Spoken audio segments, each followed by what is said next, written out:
Ahogy manapság nyaranta sokan leugranak a balatoni nyaralójukba pihenni, úgy ruccantak le Bécsből a királyi család tagjai is minden augusztusban a Salzkammergúti Ischlbe, a mai Bad Ischlbe, hogy itt a jól megérdemelt szabadságukat eltöltsék, és hogy Ferenc József születésnapját megünnepeljék. Erzsébet királyné egész Európát beutazta, de létezik néhány olyan hely, ahová rendszeresen minden évben visszatért. Ilyen város Bad Ischl is. De nem csak Sisinek, hanem Ferenc Józsefnek, sőt az egész Habsburg családnak kedvence volt ez a Salzkammergúti település.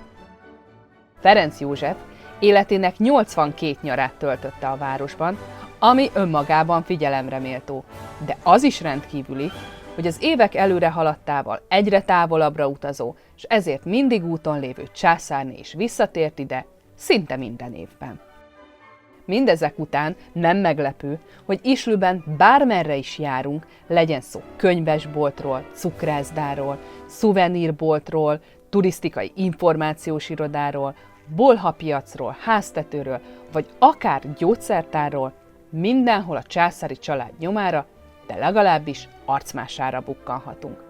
És ha ez még mind nem lenne elég, még akár kertészkedni is láthatjuk a királyi párt. Hogy mi volt a település legfőbb vonzereje Sisi és Ferenc József számára? Ferenc Józsefnek talán a gyermekkori kötődés, a természet közelsége és a vadászat. Sisinek pedig a lovaglás, majd később a túrázás, és persze a bécsi kötöttségektől mentes légkör, amiben mindketten kikapcsolódhattak. Ebben a videóban olyan helyeket mutatunk be Bad Ischlben, amelyek a királyi családhoz köthetőek.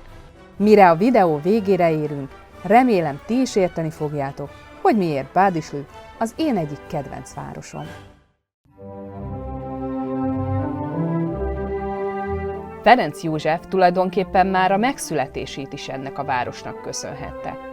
Ennek állít emléket ez az 1881-ben elkészült neogótikus kút, melyen a dombormű Ferenc József szüleit, Ferenc Károly főherceget és Zsófia főhercegnét ábrázolja.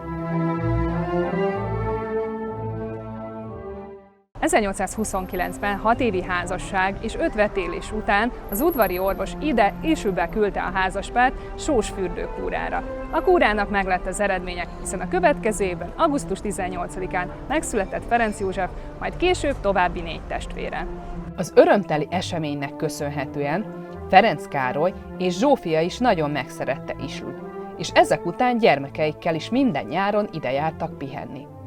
Ferenc Károly olyannyira megkedvelte a fürdőt, hogy ő maga minden évben fürdőkúrán vett részt. A kút felállításának gondolata is az ő 50 éves fürdővendég jubileumának állított volna emléket, de sajnos mire elkészült, Ferenc Károly már meghalt.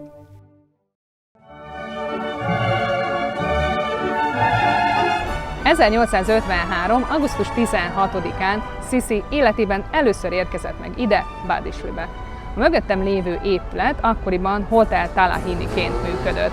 Itt foglalt szállást Zsófia főhercegné a bajor rokonság számára. Sisi unokatestvérének, Ferenc Józsefnek a születésnapjára érkezett ide nővérével, Ilonával és az édesanyjával.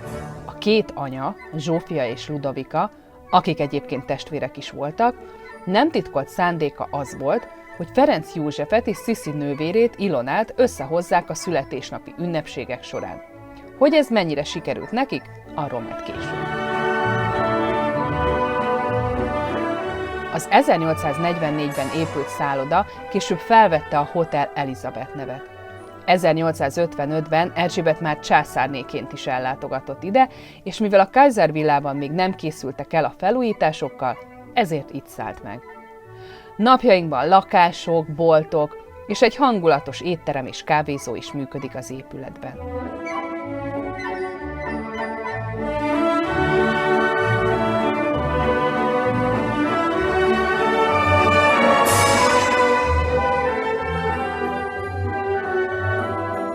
Az épület előterének mennyezete ma is gyönyörű és kis ízelítőt ad abból, milyen volt az épület a királyné korában. A lakások közt van egy Airbnb is, így megvan a lehetőség arra, hogy megszálljunk abban az épületben, ahol Sisi is megszállt.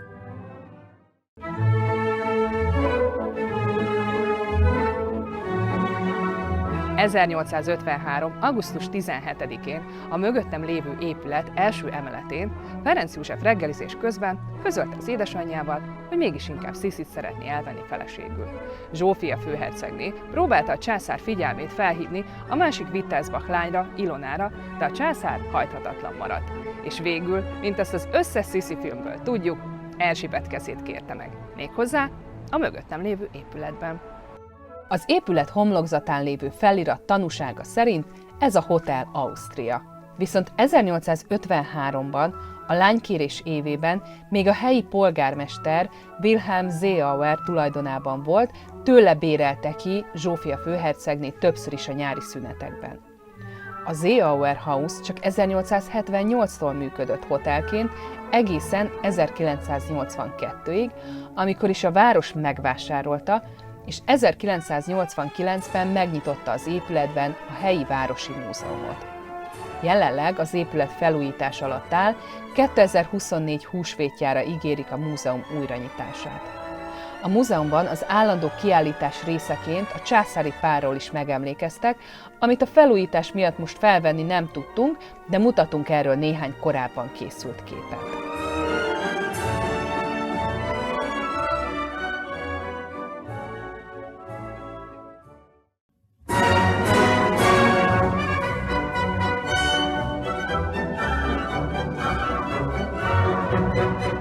...1854-ben a császári pár nászajándékba kapta Zsófia főhercegnétől a Kaiser villát. Az épületet kibővítették, és ma már E betűt formáz az alaprajza.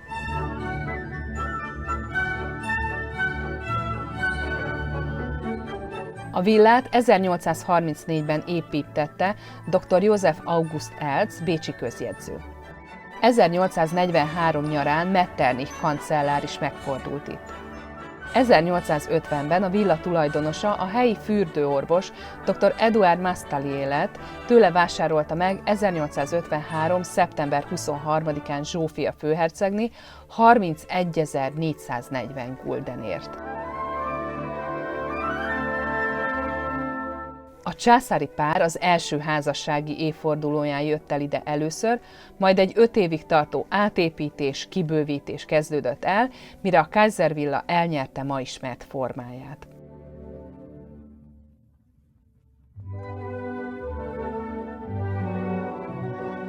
A kastély előtti szökőkút kivételével, ami csak 30 évvel később, 1884-ben készült.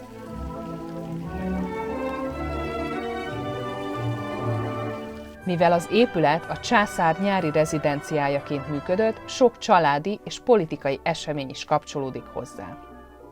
Mindezek közül a legnagyobb horderejű az, hogy 1914. július 28-án Ferenc József itt írta alá a Népeimhez című kiáltványt, amelyben elmagyarázta a hadüzenet okait, és ezzel kitört az első világháború.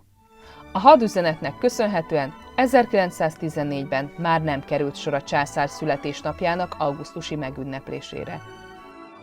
1914. július 30-án nagy tömeg gyűlt össze az Isly pályaudvaron, hogy búcsút vegyen az uralkodótól, aki külön vonaton utazott Bécsbe az új koronaherceggel, a fiatal Károly főherceggel. Soha többé nem tért vissza a számára is oly kedves Islybe. A kastély körül, ahová az Isly folyó felett emelt hídon keresztül juthatunk el, egy csodálatos park terül el, melynek tervezője Franz Rauch udvari főkertész volt. A park is több lépcsőben érte el mai terjedelmét, ugyanis az 1853-ban Mastallier-től vásárolt terület a mainál jóval kisebb volt, azt a szomszédos területek megvásárlásával több lépcsőben az eredeti vételár többszöröséért kibővítették. Mindenképpen érdemes sétát tenni a parkban, ami a mai napig azt a nyugalmat árasztja, amit Erzsébet királyné is annyira szeretett és keresett mindenhol. A parkban található 2 pavilon is, melyek közül a Gloriette pavilonban jegyezte el Ferenc Salvator Mária Valériát. A kastély egyik szárnyában jelenleg Ferenc József és Erzsébet dédunokája, Markus Emanuel Habsburg-Lothringen és családja él, míg a másik szárnyban múzeum működik, ami vezetéssel látogatható. Számunkra meglepő volt, hogy 2023-ban a tárlatvezetők közt feltűnt az egyik családtag, Maximilián is.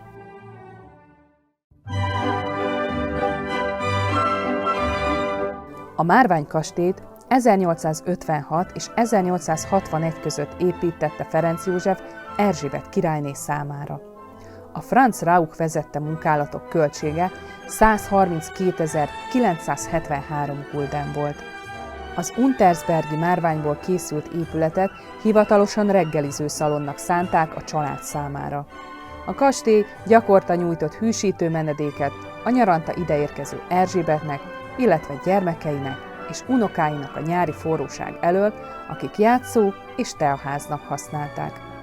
A Kaiservilla parkjában található Tudor stílusú épület a Márvány-kastély elnevezést csak a 20. században kapta. A császári időkben cottage-nak hívták. 1926-ban kávéház nyílt az épületben, ami az 1970-es évek elejére nagyon leromlott állapotba került. 1975-ben Felső-Ausztria vette bérbe a családtól, és fotómúzeumot hozott benne létre, napjainkban pedig időszaki kiállításoknak ad helyet. 2023-ban interaktív vadászati kiállításnak adott otthont, ahol többek között egy Ferenc Ferdinánd által elejtett tigris is kiállításra került.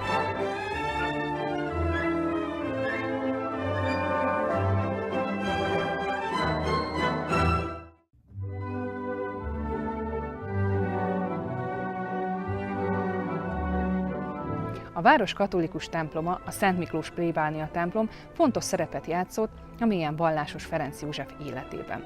Miután megkérte Erzsébet kezét, a 11 órási misén vettek részt, és a helyi plébános áldását kérte az eljegyzésükre. Itt tartották Mária Valéria esküvőjét 1890. július 31-én Ferenc Szálvatorral. Egyébként, amikor a császár Ilsőben tartózkodott, minden vasárnap részt vett a 7 órási szentmisén.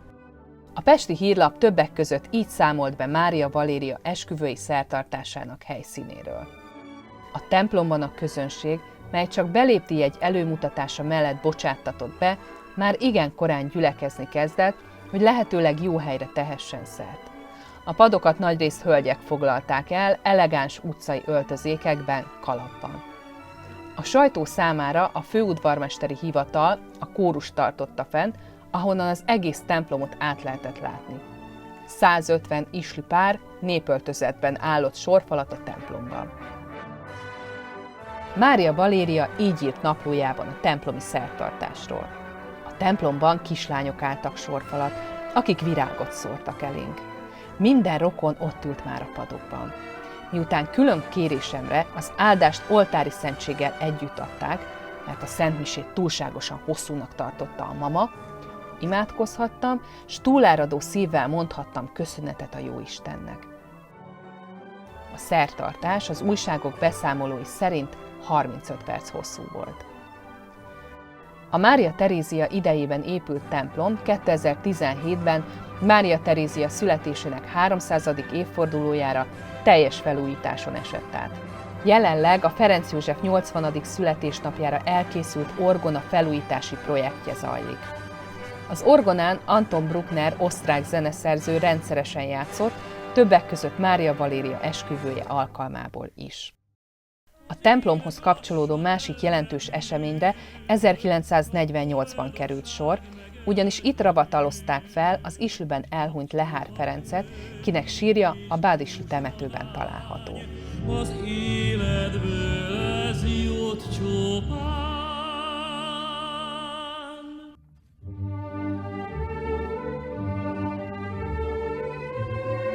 A mögöttem lévő épület két fontos eseménynek is otthont adott.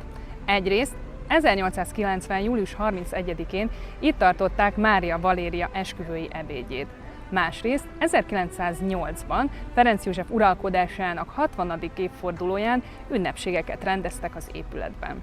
Mária Valéria esküvői ebédjére ide a Kurhausba csak az uralkodóház tagjai és rokonai kaptak meghívást, összesen 63 fő. A többi 106 vendéget az Elizabeth szállodában látták vendégül. A pesti hírlap így ír az ebédről. Az asztal, melyen 63 nehéz aranyból álló teríték valóban pazar fejedelmi fénnyel volt elrendezve, gazdag virágdíszben pompázott. A gázcsillár minden egyes égőjébe gyönyörű friss virágokból készült csokor volt elhelyezve. Mária Valéria naplójában így számolt be az ünnepi ebédről. A két termet igazán ízlésesen díszítették fel virágokkal és goblenekkel.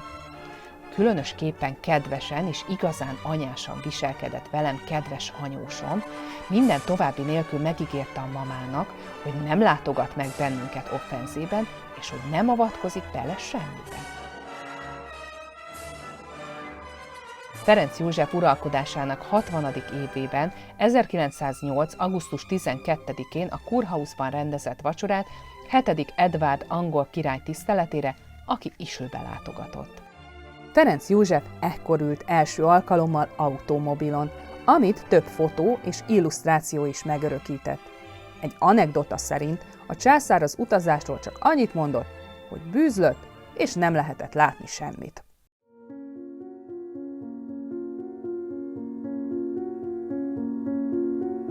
A sok vidám családi emléket őrző helyszín mellett van egy szomorú vonatkozású hely is Bad-Ischlben.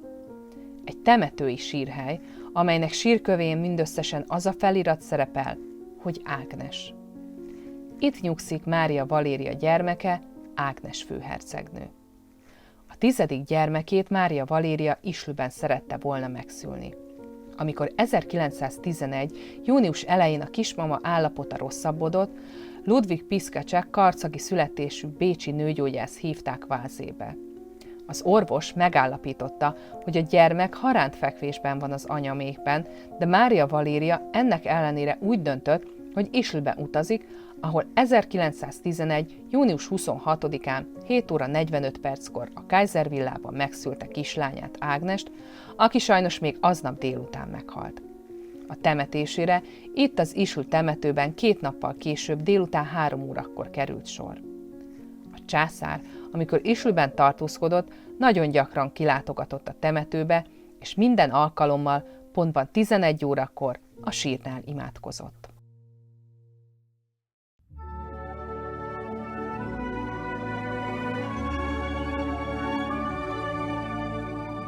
Erzsébet királyné nagyon szeretett túrázni, kirándulni, és ezt itt Ischlben megtelte, hiszen a Kaiser villa mögött található a Jansen-hegy. Ehhez a vízeséshez, a Hohenzollern vízeséshez is gyakran ellátogatott. A hegyről pedig írt egy verset, az Én varázshegyem címmel. A vers magyar fordításban csak 2024-ben fog megjelenni, ezért csak a német nyelvű verziót tudjuk megmutatni nektek.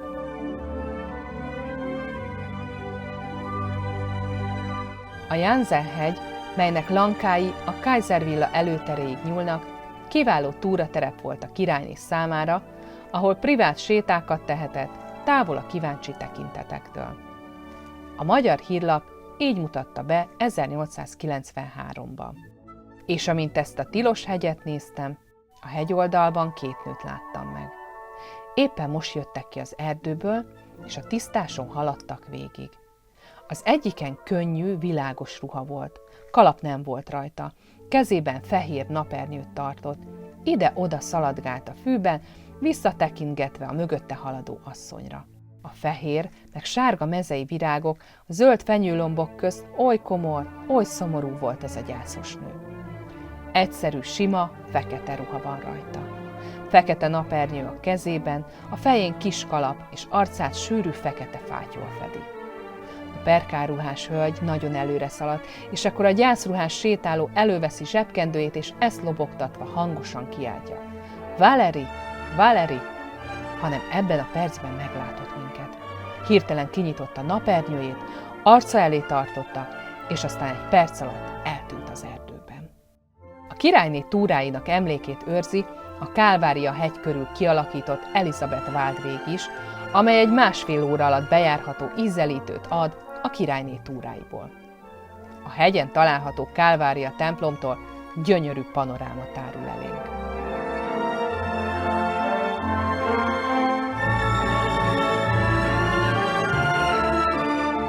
templom belsejét is érdemes megnézni. Nagyon különleges az oltár mögötti szoborcsoport a 2 lovas alakkal. A templomban egyébként még a kilincs is Habsburg. Persze, lehet, hogy ezt már csak én akarom belelátni, de nem olyan, mint Ferenc József. Írjátok meg kommentben, hogy mit gondoltok erről. Ha túrázni, kirándulni szeretnénk, mindenképpen kapaszkodjunk fel a Katrinbergre, a Katrinbán egyik fülkéjében ülve. A kilátás már a Katrinbán 1415 méter magasan fekvő hegyállomásától is csodálatos.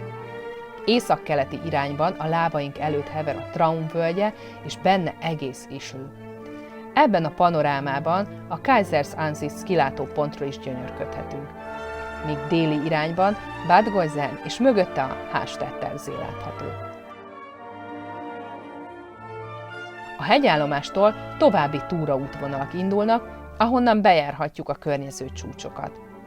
A Katrin csúcson lévő kereszt Ferenc József 80. születésnapjára készült.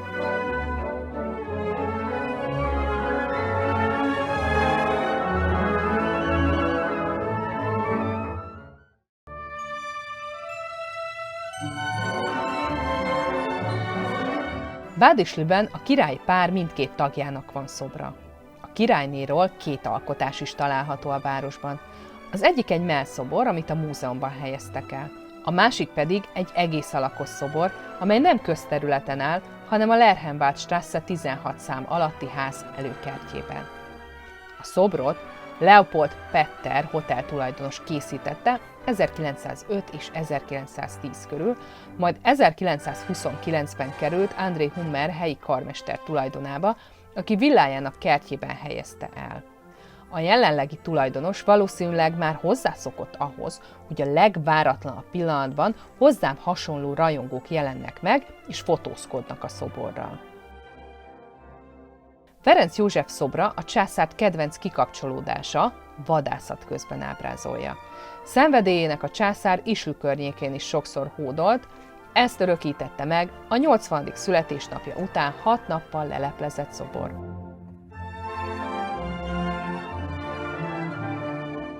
A császár körülbelül 55 000 vadat ejtett el 70 éves vadász karrierje során, amely egyébként itt Ischlben indult 12 éves korában egy szarvasbika leterítésével. Az elejtett vadak trófeáinak egy részét a Kaiservilla előterében, illetve a kastély lépcsőházaiban és falain tekinthetjük meg.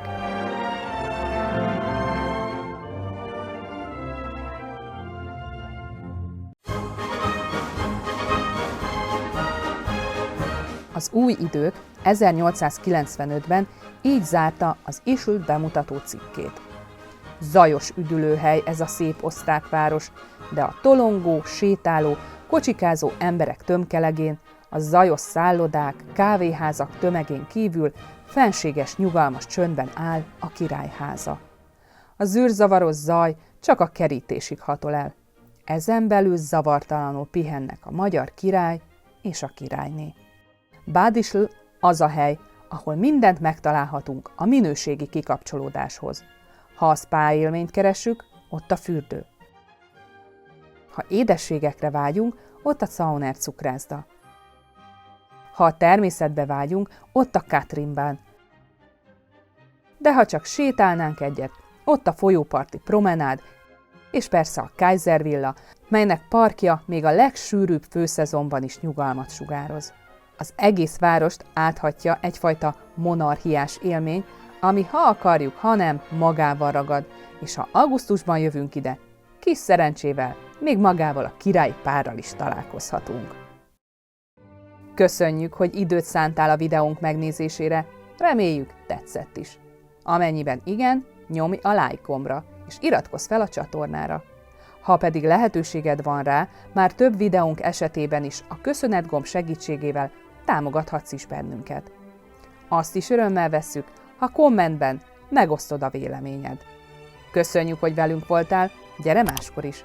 Találkozunk egy következő videóban.